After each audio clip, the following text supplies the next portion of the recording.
اعوذ باللہ من الشیطان الرجیم بسم اللہ الرحمن الرحیم الحمد للہ رب العالمین والصلاة والسلام علی رسولہ وعلی اہل بیتہ الطیبین الطاہرین المعصومین المظلومین الذین اذہب اللہ عنہم الرجس وطہرہم تطہیرا اللہم صلی علی محمد وآل محمد مومن مومنات السلام علیکم ورحمۃ اللہ وبرکاتہ۔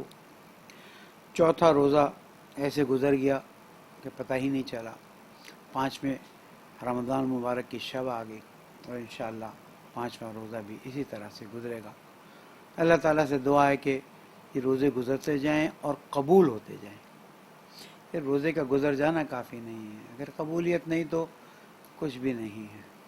میں آج اپنی گفتگو کو شروع کرنے سے پہلے 92 نیوز کے اخبار میں ایک مقالہ شائع کیا گیا ہے، اور اس مقالے میں واقعات قرآن پھر محمد فاروق بہاءالحق شاہ کے قلم سے، اس میں مولا کائنات امیر المومنین علی ابن ابی طالب علیہ السلام کی شان میں صریحاً گستاخی کی گئی ہے۔ میں تمام عالم اسلام کو متنبہ کرتا ہوں کہ اگر 92 نیوز نے اپنے اس اخبار میں جو شان مولا کائنات میں گستاخی کی ہے، اس پر فوری طور پر معذرت نہ کی تو ہم 92 نیوز کا پوری طرح سے بائیکاٹ ہی نہیں کریں گے، بلکہ اس کے خلاف عملی ایکشن لیں گے، جس میں کورٹ جانا، FIR کٹوانا، اور کیونکہ رسول اکرم نے مولا کائنات کو اپنا بھائی قرار دیا ہے، اپنا نفس قرار دیا ہے، شان مولا کائنات کی توہین رسالت سمجھی جائے گی، اور اس پر امت مسلمہ کو پوچھا جائے گا کہ آیا وہ رسول اکرم کے بھائی کی کہ جو ایمان میں ساتھ ساتھ رہے، جو خدمات دین میں رسول اکرم کے ساتھ ساتھ رہے، جس کو رسول اکرم نے اپنا بھائی بنایا، جس کو رسول اکرم نے مولا کا عنوان دیا، امیر المومنین کا عنوان دیا، قرآن جس کی تعریفیں کرتا ہے، احادیث رسول اکرم صلی اللہ علیہ وآلہ وسلم میں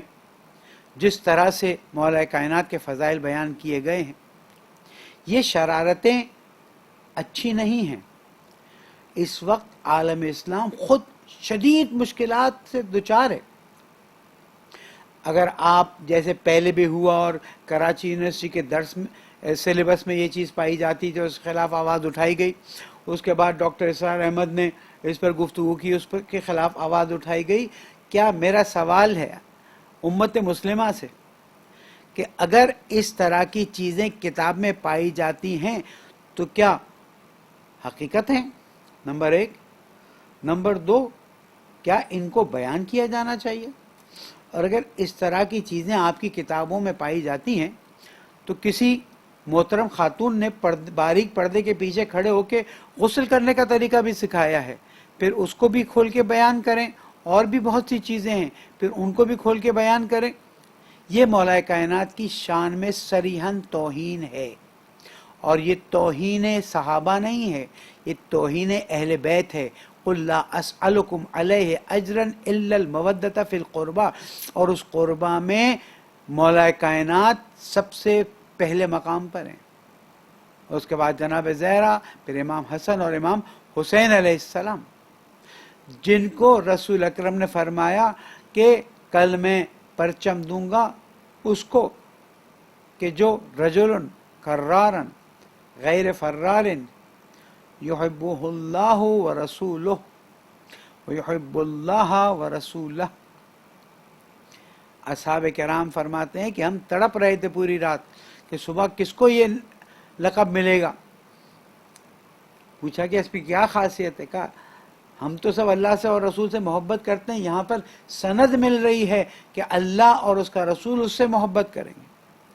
امت مسلمہ اپنے درمیان میں اس طرح کی چیزوں کو، ہمیں معلوم ہے تاریخ میں کہاں پر کس طرح سے یہ چیزیں ڈالی گئی ہیں، اور ہم کھل کے بیان کرنا شروع کریں تو لوگوں کے اندر برداشت نہیں رہے گا.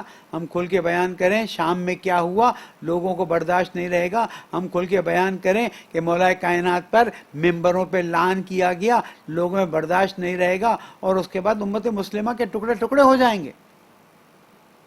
میں مکتب اہل بیت علیہ السلام کا ایک خادم تمام مسلمانوں کو واضح کر دینا چاہتا ہوں کہ اس شان مولا کائنات میں گستاخی کو قبول نہیں کیا جائے گا، اور اگر فوری طور پر اس پر معافی نہیں آئی تو ہم تمام قانونی راستوں کو اپنائیں گے، اور اس کے بعد کوئی شکایت نہ کرے، اور آئندہ بھی اس طرح کی مولا کائنات کے بارے میں گستاخی کرنے والوں کو ہوشیار کرتے ہیں کہ جس کو اللہ نے قرآن مجید میں فضیلت بخشی اور فرمایا. اللہ سبحانہ وتعالیٰ نے قرآن میں کیا فرمایا؟ انما ولیکم اللہ ورسولہ والذین آمنوا الذین یقیمون الصلاۃ ویؤتون الزکاۃ وهم راکعون، یا ویطعمون الطعام علی حبہ مسکینا ویتیما واسیرا انما نطعمکم لوجہ اللہ لا نرید منکم جزاء ولا شکورا من المؤمنین رجال صدقوا ما عاہدوا اللہ علیہ. مومنین میں سے رجال ہیں جنہوں نے سچ کر کے دکھایا جو اللہ کے ساتھ وعدہ کیا تھا. یعنی قرآن مجید میں آیات موجود ہیں مولا کائنات کی صفت کو بیان کرتے ہوئے. ان کے بارے میں یہ جسارت کی جا رہی ہے کہ نعوذ باللہ وہ کسی ایسی حالت میں اس سے آگے نہیں کہنا چاہتا. لا تقربوا الصلاۃ وانتم سکارا کی تحقیق ہونی چاہیے، اور اس طرح کے احادیث کو اپنی کتابوں سے آپ نکال باہر کیجئے. آپ تصور کر سکتے ہیں کہ جس نے زندگی بھر، ٹھیک ہے آپ کے ہاں عصمت کا عنوان نہیں ہے، آپ کے ہاں تو رسول اکرم کے لیے بھی عصمت کا عنوان نہیں پایا جاتا، میں کتابیں دکھا دوں آپ کو، لیکن ہمارے ہاں رسول اکرم اور ائمہ معصومین کی عصمت کا عنوان ہے. اور اس طرح کی چیزوں کو قبول نہیں کریں گے. دو راستے ہیں، یا مقابلہ بمثل شروع ہو اور جو کتابوں میں چیزیں موجود ہیں پھر ہم نکال کے دکھاتے جائیں، یا پھر آپ معافی مانگ لیں. پہلی راہ بہت خطرناک ہے، اسلام کے لیے شدید نقصان دہ رہا ہے.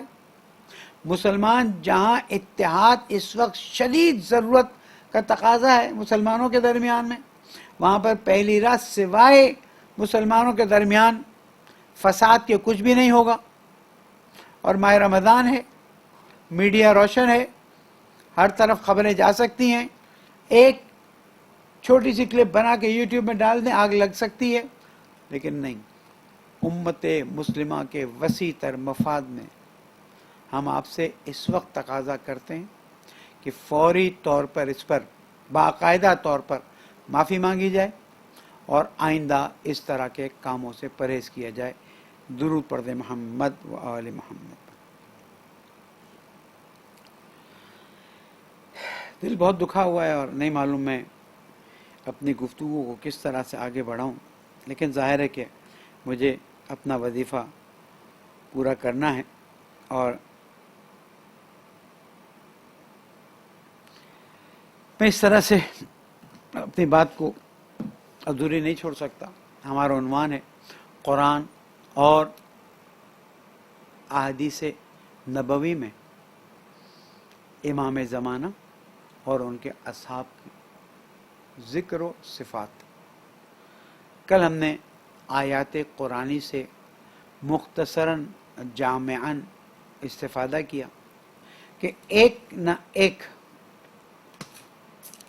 ایسا زمانہ آنا ضروری ہے جس زمانے میں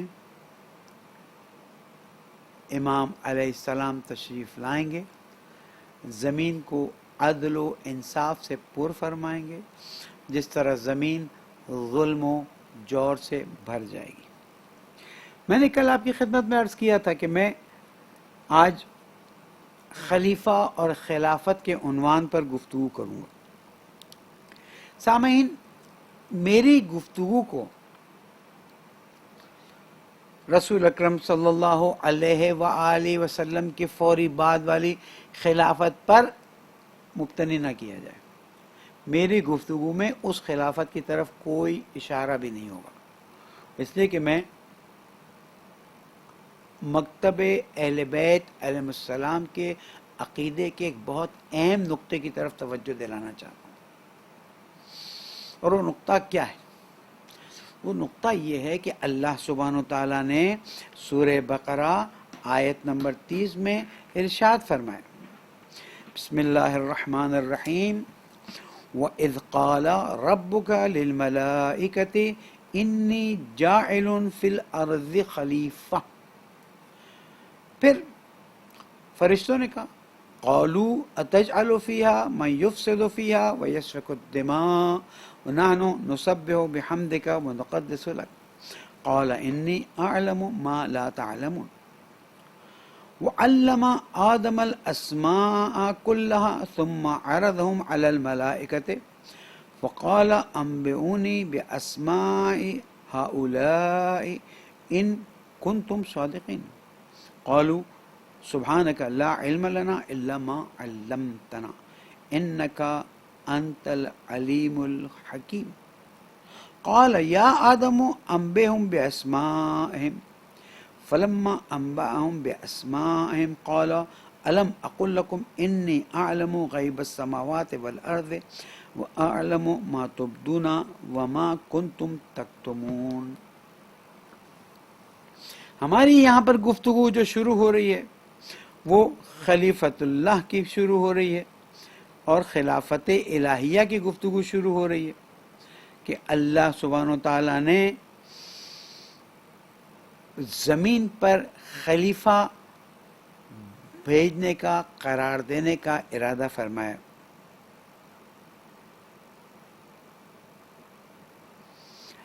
اب جیسے ہی میں نے یہ جملہ کہا، آپ کے ذہن میں پھر وہ خلافت جس کا اختلاف اہل سنت اور مکتب اہل بیت علیہ السلام کے درمیان میں نہیں. قرآن مجید کھول لیجیے اگر کھول سکیں، سورہ بقرہ، قرآن مجید کا دوسرا سورہ، آیت نمبر 30. آیت نمبر 30 سے آیت نمبر 33 تک میں نے قرأت کا شرف حاصل کیا، تلاوت کا شرف حاصل کیا. آپ دیکھیے، وَإِذْ قَالَ، یہاں سے شروع کرتے ہیں. اور اس وقت کو یاد کیجئے جب قال ربک للملائکۃ انی جاعل فی الارض خلیفہ، میں زمین پر خلیفہ قرار دینے والا ہوں، معین کرنے والا ہوں. قالوا اتجعل فیہا، انہوں نے ایک اعتراض کیا کہ ان کو تم خلیفہ بنانا چاہتے ہو، من یفسد فیہا، جو فساد کریں گے، ویسفک الدماء، خون بہائیں گے، جبکہ ہم تو تیری تسبیح و تقدیس کرتے ہیں نا. تو پھر جب ہم ہیں، تسبیح و تقدیس کرتے ہیں، تیری عظمت بیان کرتے ہیں، تو پھر خلیفہ کی کیا ضرورت ہے؟ ہم کفایت کرتے ہیں. اللہ تعالیٰ نے فرمایا انی اعلم ما لا تعلمون. قال، یعنی اللہ تعالیٰ نے فرمایا میں وہ بات جانتا ہوں جس کو تم نہیں جانتے. اس کے بعد کیا کیا؟ وعلم آدم الاسماء کلها، اللہ سبحانہ وتعالیٰ نے حضرت آدم علیہ السلام کو اسماء تعلیم دے دی. میں سمجھاتا ہوں. ثم عرضهم علی الملائکۃ، اور اس کے بعد ان اسماء کو ملائکہ پر عرض کیا. فقال انبئونی باسماء هؤلاء ان کنتم صادقین، یہ جو ہیں ان کے نام بتائیں اگر تم واقعا سمجھتے ہو کہ میرے خلیفہ بھیجنے کی ضرورت نہیں، تم کافی ہو، تو چلو اتنا کر لو. انبئہم باسماء، ان کے نام تو بتا کے دو.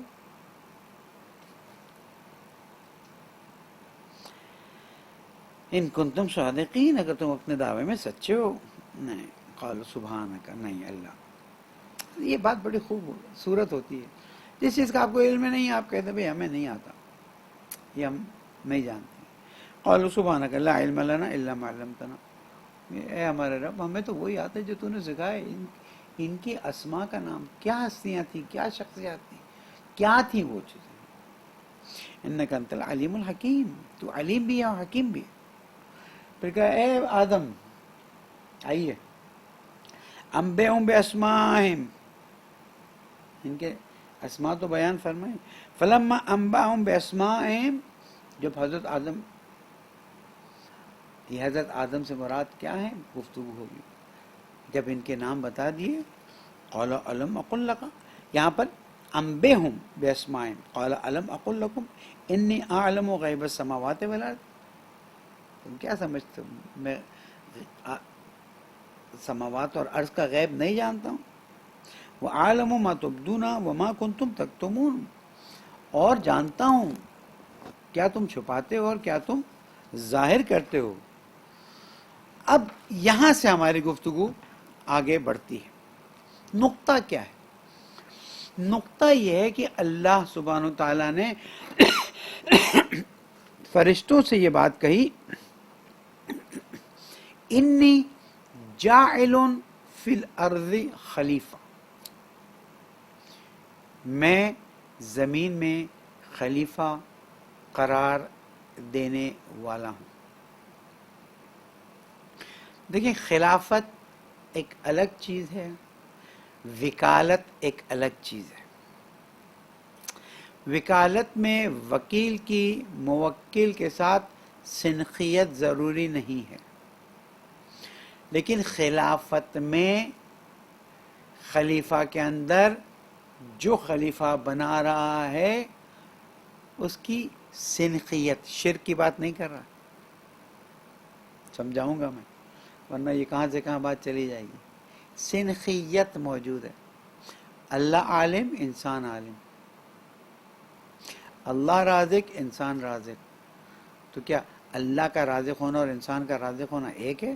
نہیں. اللہ کا علم اور انسان کا علم ایک ہے؟ نہیں. بس تو یہاں سے میری بات کو سمجھیے کہ انی جاعل فی الارض خلیفہ، میں زمین میں خلیفہ قرار دینے جا رہا ہوں. تو سب سے پہلا نقطہ یہ ہے کہ خلیفہ کے اندر جو خلیفہ بنا رہا ہے کسی نہ کسی قسم کی سنخیت ہونی چاہیے، اور جو خلیفہ بن رہا ہے اس کے اندر بہر صورت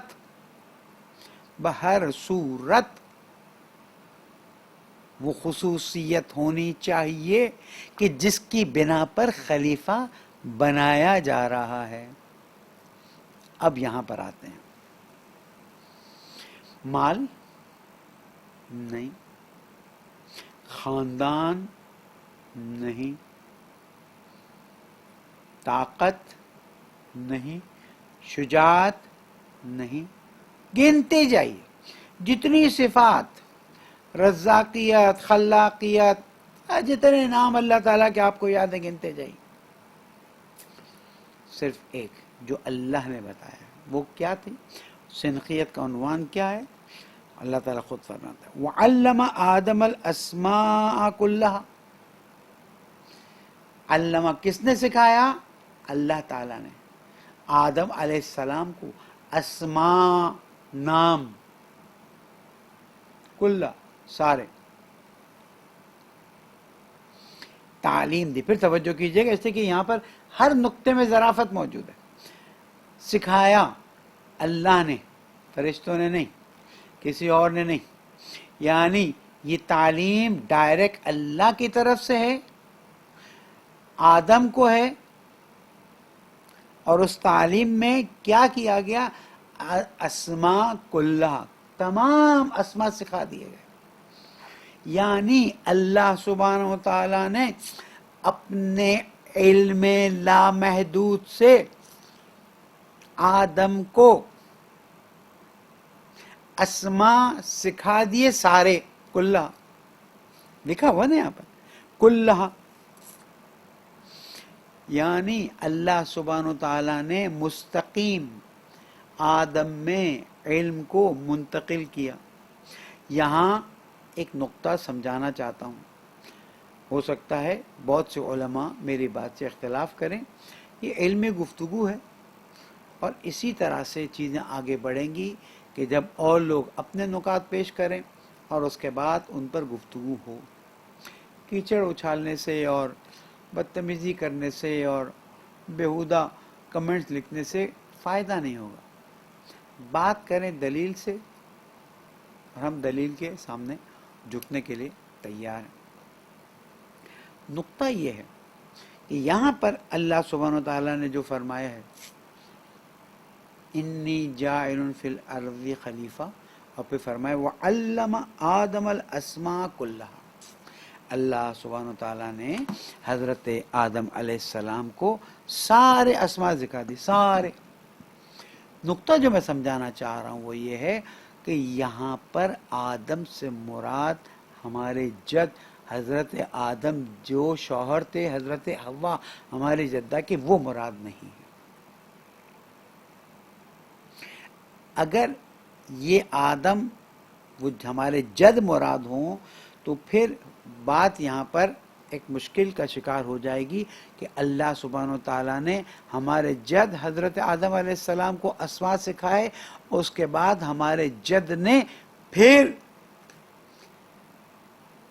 کائنات کی عظیم ترین ہستی حضرت محمد مصطفیٰ صلی اللہ علیہ وآلہ وسلم کو سکھایا۔ تو پھر حضرت آدم علیہ السلام جو ہمارے جد ہیں اور ہماری جدہ کے شوہر ہیں، ان کی عظمت بڑھ جائے گی، رسول اکرم کی عظمت گھٹ جائے گی۔ یہیں سے وہ نظریات کہ جبرائیل امین تو اللہ تعالیٰ کی بارگاہ میں نہیں جا سکتے، اس وجہ سے کہیں آیا جناب زہرا تشریف لے جاتی ہیں اور اللہ تعالیٰ سے وہی وصول کر کے جبرائیل کو دیتی ہیں، کہیں آیا مولا کائنات تشریف لے جاتے ہیں اور وہ وہی وصول کر کے جبرائیل کو دے دیتے ہیں، اور اس طرح سے پھر جبرائیل رسول اکرم کو دیتے ہیں۔ تو جو ڈائریکٹ وہی لینے کی طاقت رکھتا ہو وہ افضل ہوگا، یا جو انڈائریکٹ تیسرے واسطے پر جس کو وہی مل رہی ہے؟ ہمیں اس بارے میں بہت توجہ کرنی ہوگی، یہ مسائل حساس ہیں۔ دیکھیں میں پھر سے سمجھاتا ہوں، اللہ رب العزت، میں جو نقطہ پیش کر رہا ہوں 30ویں آیت سورہ بقرہ، اللہ رب العزت آدم کو اسماء سکھاتے ہیں۔ یہ آدم وہ مخلوق اول، وہ نور اول، وہ نور محمدی صلی اللہ علیہ وآلہ وسلم ہیں، جن کو اللہ سبحانہ و تعالیٰ نے ڈائریکٹ اسماء سکھا دیے، علوم حوالے کر دیے۔ اس کا مطلب یہ بھی نہیں کہ اللہ تعالیٰ فارغ ہو گیا، یہ حساس چیزیں سنبھل کے سوچنا ہوگا۔ اس کے بعد اب اللہ سبحانہ و تعالیٰ حضرت آدم نہیں، جو آدم مخلوق یا فلسفے کی زبان میں ایک جملہ عرض کروں، صادر اول، نور اول، اللہ نے اپنے نور سے نور محمدی صلی اللہ علیہ وآلہ وسلم کو خلق کیا، اور پھر وہاں سے مولا کائنات جناب زہرا، امام حسن، امام حسین، اور امامت کا سلسلہ جاری رہا۔ ابھی ہم اس پہ بات نہیں کر رہے، ابھی ہم صرف اتنا بتا رہے ہیں کہ آدم مخلوق اول، صادر اول، نور رسول اکرم صلی اللہ علیہ وآلہ وسلم کو اللہ سبحانہ و تعالیٰ نے مستقیم علم آدم الاسماء کلھا، اتنا آپ بریکٹ میں لے لیں کہ تعلیم دی آدم کو اسماء، سارے اسماء۔ اب اسماء سے مراد کیا ہے؟ یہ ہے یہ نہیں، اسماء سے مراد کائنات کے نظام کی چابیاں، کائنات کے نظام کا اختیار، ورنہ نام سکھا دینے میں کیا؟ اور اللہ تعالیٰ اپنے حبیب کو یہ نام سکھا دے تو کیا؟ نہیں، اسماء سے مراد اختیار کائنات۔ کل میں نے ایک نقطہ عرض کیا تھا، اور وہ نقطہ یہ تھا کہ اللہ سبحانہ و تعالی قادر مطلق ہے اور وجود محض ہے، اور اللہ سبحانہ و تعالی نے ایک مرتبہ کن فیکن کر دیا، ہونے لگا۔ اب یہ ہونے لگے والی چیز جو ہے، اس کو کس کے ہاتھ میں دی اللہ تعالیٰ نے؟ حضور اکرم حضرت محمد مصطفیٰ صلی اللہ علیہ وآلہ وسلم۔ وہ اس وقت کس صورت میں تھے؟ کیا ان کی صورت تھی، کیا شکل تھی، ہم اس پہ بحث نہیں کرتے. مادی دنیا ہو چکی تھی، مادہ آ چکا تھا، مادہ نہیں آیا تھا. صرف نور کی بحث ہے یا نور سے بھی پہلے کی بحث ہے، ہم اتنا جانتے ہیں. وَعَلَّمَ آدم الاسماء کلھا، اور سکھایا. کس نے سکھایا؟ کسی بھی دنیا کے کسی مولوی سے، عالم سے، کسی بھی عربی جاننے والے سے پوچھ لیجئے علمہ کا فاعل یہاں پر کون ہے؟ مفعول تو حضرت آدم، مفعول تو آدم. تو علمہ جو صرف و نحو پڑھیں وہ جانتے ہیں علمہ فعل ماضی ہے اور فاعل اس میں چھپا ہوا ہے. کیا ہوا؟ علمہ. کس نے؟ اللہ سبحانہ وتعالی. کس کو؟ آدم کو. اور میں نے بتا دیا کہ اگر اس سے مراد آدم ابو البشر مراد ہیں، حضرت آدم علیہ السلام مراد ہیں، تو پھر حضرت آدم کو افضل ہونا ہوگا، رسول اکرم کو مفضول ہونا ہوگا، اور یہ پوری ایک بحث ہے. تو اللہ سبحانہ وتعالی نے آدم کو اسماء کل، سارے، کوئی استثناء نہیں. اب اس پہ بحث کرتے جائیے کہ ان اسماء میں کن کے اسماء تھے، ان اسماء کے اندر کیا قدرتیں ہیں، جس کو ہم اسم اعظم کا نام بھی دیتے ہیں. اور پھر بات ہوتی ہے کہ اسم اعظم کے اندر قدرت ہے، اگر کسی کے پاس اسم اعظم آ جائے تو کیا کر سکتا ہے، کیا نہیں کر سکتا. تو اگر کسی کے پاس ایک اسم اعظم آ جائے تو وہ کیا نہیں کر سکتا. تو اللہ رب العزت نے جس کو کلھا سکھا دیا، وہ کہاں پر پہنچ گئے. آگے چلیے، کیونکہ آج مجھے اس گفتگو کو نتیجے تک پہنچانا ہے. ثم عرضهم علی الملائکۃ، یہاں پر سکھایا. یہ سب کن فیکن کی منزل ہیں. یہ نہیں کہ اللہ آگے بیٹھا پھر اس نے کہا تم بتاؤ، پھر تم سیکھ لو، پھر تمہیں نہیں. یہ اب کن فیکن کی منزل ہے. ہمارے ساتھ مشکل یہ کہ ہم محدودیت کے ساتھ سوچ سکتے ہیں، یہ ہماری مشکل ہے. ہماری تو یہ حالت ہے کہ اس دیوار کے پیچھے، اس دیوار کے پیچھے، اس بورڈ کے پیچھے کیا نہیں ہے، کیا ہے، اس کیمرے کے پیچھے کیا نہیں پتا. ہماری تو محدودیت ہے. تو یہ ہماری سوچ کی محدودیت ہے.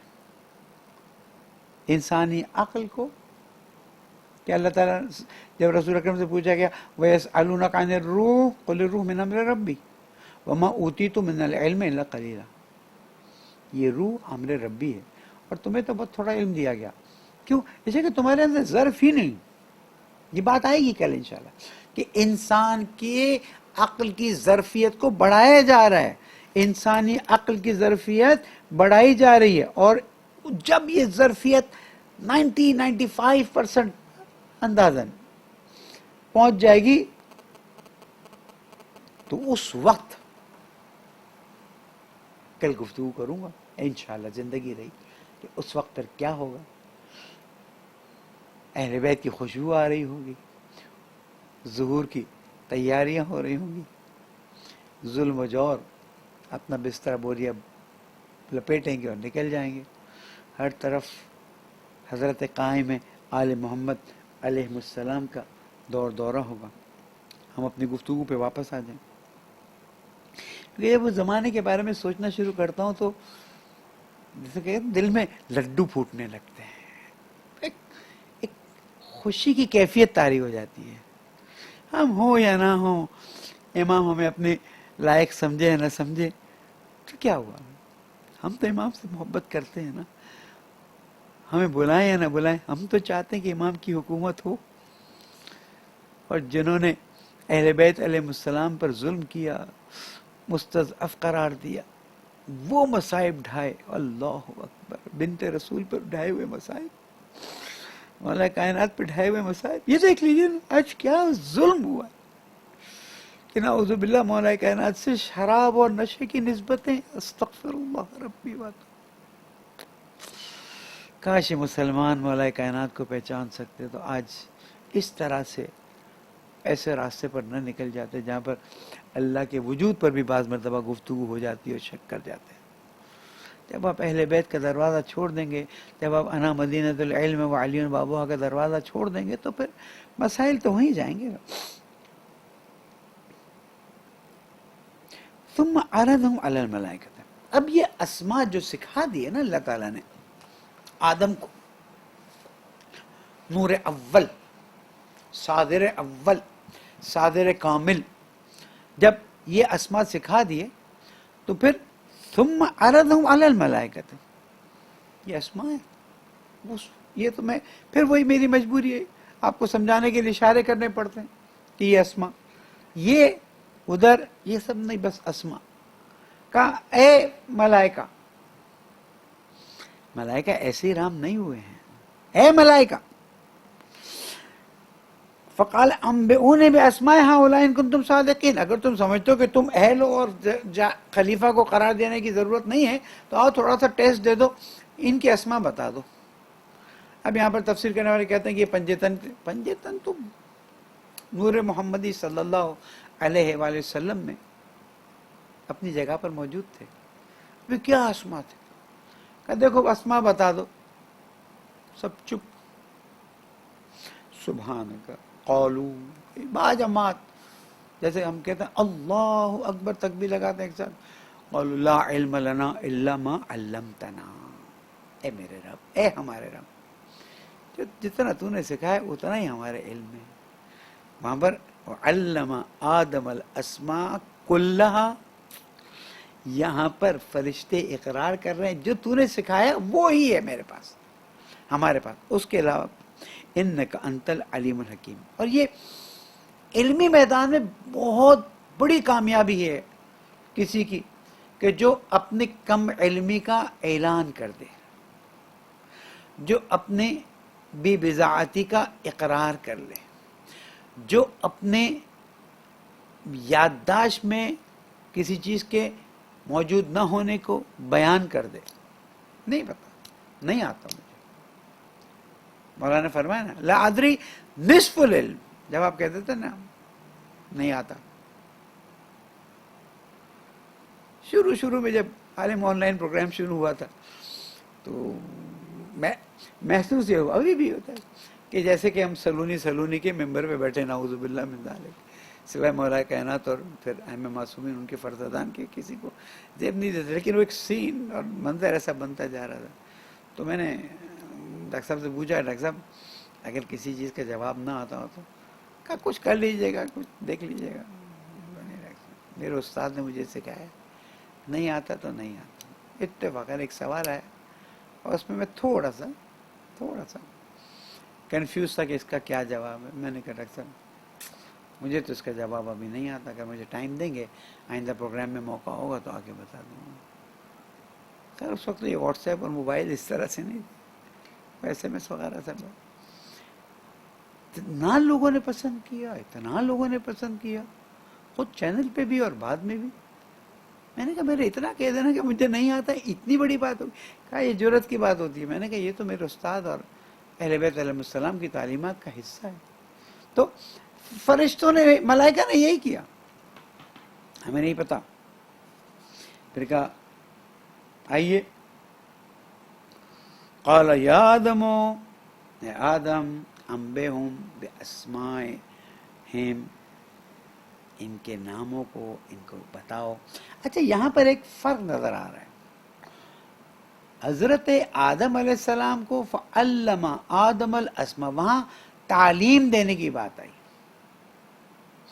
جب فرشتوں کے پاس آئے تو وہاں تعلیم دینے کی بات نہیں آئی، فقط کہا انبئہم باسمائہم، یہ جو ہیں ان کے اسماء بتا دو. ان کو متنبہ کرنا، توجہ دلانا. علامہ تعلیم دینا. تو آدم نے اسماء کا بیان کیا، متنبہ کیا ملائکہ کو. جب یہ کر لیا تو کیا کہا فلما انبأہم باسمائہم قال الم اقل لکم انی عالم غیب السماوات والارض وعالم ما تبدون وما کنتم تکتمون. اب تم کو سمجھ آ گئی؟ انی عالم غیب السماوات والارض نہیں سمجھتے تھے نا تم؟ یہ اسماء بھی تم نہیں جانتے تھے. تم تو میرے مقرب فرشتے ہو، ملائکہ. ہاتھ جوڑ کے ہم اپنی حیثیت میں واپس جاتے ہیں. وعالم، میں جانتا ہوں جو تم ظاہر کرتے ہو، جو تم چھپاتے ہو. اس کے بعد کیا کہا؟ وَإِذْ قُلْنَا لِلْمَلَائِكَةِ اسْجُدُوا لِآدَمَ فَسَجَدُوا إِلَّا إِبْلِيسَ أَبَى وَاسْتَكْبَرَ وَكَانَ مِنَ الْكَافِرِينَ. اب یہاں سے پھر بات چینج ہوتی ہے. پہلے ایک جنرلائز انی جاعل فی الارض خلیفہ کی بات آتی ہے، اور یہاں سے پھر آگے اس خلافت کے پہلے سٹیپ کے طور پر حضرت آدم ابو البشر کو تیار کیا جاتا ہے اور آگے بھیجا جاتا ہے. تیار کرنے کے بعد جنت میں رکھا جاتا ہے اور پھر سارا واقعہ اپنی جگہ پر. نمبر 1، اب میں اپنی بات کو خلاصہ کر کے آپ تک پیش کرتا ہوں تاکہ بات بہت متفرق نہ ہو جائے. انی جاعل فی الارض خلیفہ. جاعل اس میں فاعل ہے، جنہوں نے صرف و نحو پڑھی ہے، یعنی اس کام کو کرتے رہیں گے. یہ جعل کہاں پر ہے؟ فی الارض، جہاں پر بھی اللہ کی مخلوق ہوگی، جہاں پر بھی اللہ کی حاکمیت ہوگی، خلیفہ، یہ سلسلہ ہوگا خلافت کا. نمبر 1، یہ تسلسل ہے، یہ ایک خلیفہ کو معین نہیں کیا گیا، نمبر 1. اور نمبر 2، تمام انسان اللہ کے خلیفہ نہیں ہیں. مائنڈ اٹ، ہم سب خلیفۃ اللہ نہیں، معین شخصیات خلیفۃ اللہ ہیں. اور اس سلسلے میں حضرت آدم ابو البشر کو زمین پر پہلا خلیفہ بنا کے بھیجا گیا. تو انی جاعل فی الارض خلیفہ، یعنی اب یہ چیز جب تک ارض ہے جعل ہوتا رہے گا، اور کوئی زمانہ ایسا نہیں رہے گا جب زمین پر اللہ تعالی کا خلیفہ نہیں ہوگا. ماشاءاللہ مجالس میں بھی آپ مطالب کو سنتے ہیں اور چیزوں کو جلدی جذب کر لیتے ہیں. آپ کی ذہن میں بات پہنچ گئی کہ اللہ سبحانہ وتعالیٰ نے تسلسل کے ساتھ زمین پر خلافت کو رکھا ہے. ایسا نہیں ہے کہ حضرت آدم کو پہلا خلیفہ بنا، اس کا تمام انبیاء اللہ کے خلیفہ زمین پر، اور حضرت محمد مصطفیٰ صلی اللہ علیہ وآلہ وسلم سید الانبیاء والمرسلین، جو اللہ تعالیٰ کے آخری نبی، آخری رسول، آخری پیغمبر، ان کے بعد کچھ بھی نہیں ہے. غدیر پہ مہر لگا دی گئی کہ اب نبوت اور رسالت کا سلسلہ ختم، اب امامت کا سلسلہ. یہاں پر ہم آ کے اس نقطے کو رکھتے ہیں. یہ سلسلہ دائم ہے، نمبر 1. نمبر 2، یہ خلافت عن اللہ ہے، یہ سیاسی خلافت نہیں کہ رسول اکرم کے وصال کے بعد کوئی آ کے کسی کو خلیفہ بنا دے. یہ جعل من اللہ، قراردادن من اللہ. وہ جعل جعلی نعوذ باللہ نہیں ہے جو اردو میں بولتے ہیں، اللہ کی طرف سے قرار دیا گیا. ایک تو مسلسل ہے، دوسرا ہے کہ یہ خلافت الہی ہے. خلافت الہیہ میں سنخیت ضروری ہے، اور سنخیت کے طور پر ایک ہی نقطہ ہے، وہ ہے علم. نہ مال، نہ طاقت، نہ اونچ نہ نیچ، کچھ بھی نہیں. علم. وعلم آدم الاسماء کلھا، سنخیت علمی ہے، یعنی اللہ سبحانہ وتعالیٰ نے کائنات کے اسما سارے، آدم الاول، مخلوق الاول، نور الاول، حضرت محمد مصطفیٰ صلی اللہ علیہ وآلہ وسلم کے لیے تعلیم کر دی. تو اس خلیفہ کا خلافت دینے والے کے ساتھ صرف ایک چیز میں سنخیت ہے، وہاں پر بھی فرق یہ ہے، وہ علم کل ہے، یہ علم کل بنایا گیا ہے. وہ ذاتن ہے، یہ ارضن ہے. یہیں سے توحید واضح ہو جاتی ہے. دیکھیں ایک چھوٹی سی مثال آپ کی خدمت میں پیش کرتا ہوں. یہ کاغذ ہے، اس کی سفیدی ذاتی نہیں ہے، اس کی سفیدی اس پر ڈالی گئی ہے. وہ کیسے ہوئی اس کو چھوڑ دیجیے، یا چلے چھوڑ دیجئے اس کی مثال، یہ مائک بلیک ہے، اس کا سیاہ ہونا ذاتی نہیں ہے، اس کا سیاہ ہونا کالے رنگ کی وجہ سے، لیکن کالے رنگ کی سیاہی ذاتی ہے. کیوں؟ اس لیے کہ کالا رنگ ہے. اگر کالے رنگ کی سیاہی ذاتی نہ ہو تو وہ پیلا رنگ ہو جائے گا، ہرا رنگ ہو جائے گا، سفید ہو جائے گا. علم الہی علم ذاتی بارِ تعالیٰ ہے، اور جو اللہ سبحانہ و تعالیٰ نے علم منتقل کیا وہ عرضی ہے. وہ عرضی ہے، اس میں کچھ بھی نہیں ہے، کوئی فرق نہیں. معذرت کے ساتھ میرا لفظ غلط ہو گیا، صرف فرق یہ ہے کہ وہ ذاتی ہے، یہ عرضی ہے، باقی سنخیت میں نہیں. تو پس جعل خلیفہ دائمی ہے، خلیفہ بنانے والے اور خلیفہ کے درمیان سنخیت علمی ہے، اور اس علم کے علاوہ کوئی اور نقطہ نہیں ہے. اور تیسری چیز یہ علمہ آدم الاسماء کلها، یعنی ان کے درمیان میں کوئی واسطہ نہیں ہے. اللہ رب العزت اور آدم مخلوق اول کے درمیان کوئی واسطہ نہیں ہے جو اللہ رب العزت سے لے اور آدم الاول کو جا کر دے، بلکہ خود علمہ آدم الاسماء کلها، بالکل ڈائریکٹ. یہ ڈائریکٹنس نہ ہو بات ختم ہو جائے گی اس کی. اور یہ آدم جو اللہ کی طرف سے زمین کے لیے خلیفہ معین کیا گیا ہے یا کیے گئے ہیں، وہ ایک بات یاد رکھ لیجئے کہ اپنے بعد تمام مخلوقات کے استاد ہیں. اپنے بعد تمام ہر چیز کے، چاہے وہ ملائکہ ہوں، جبرائیل ہوں، فرشتے ہوں، حضرت آدم ہمارے جد ہوں، اس کے بعد سب کے وہ استاد ہیں. اگر ان چیزوں کو ذہن میں نہ رکھا تو ہمارے لیے امامت کا مسئلہ اس طرح سے واضح نہیں ہوگا جس طرح سے واضح ہونا چاہیے. خلافت الہیہ ہے. نمبر 2، خلافت کنٹینیوس ہے، جب تک قیامت نہیں آتی تب تک تو خلافت ہے. قیامت کے بعد اللہ جانے اور اللہ کے خلیفہ جانے.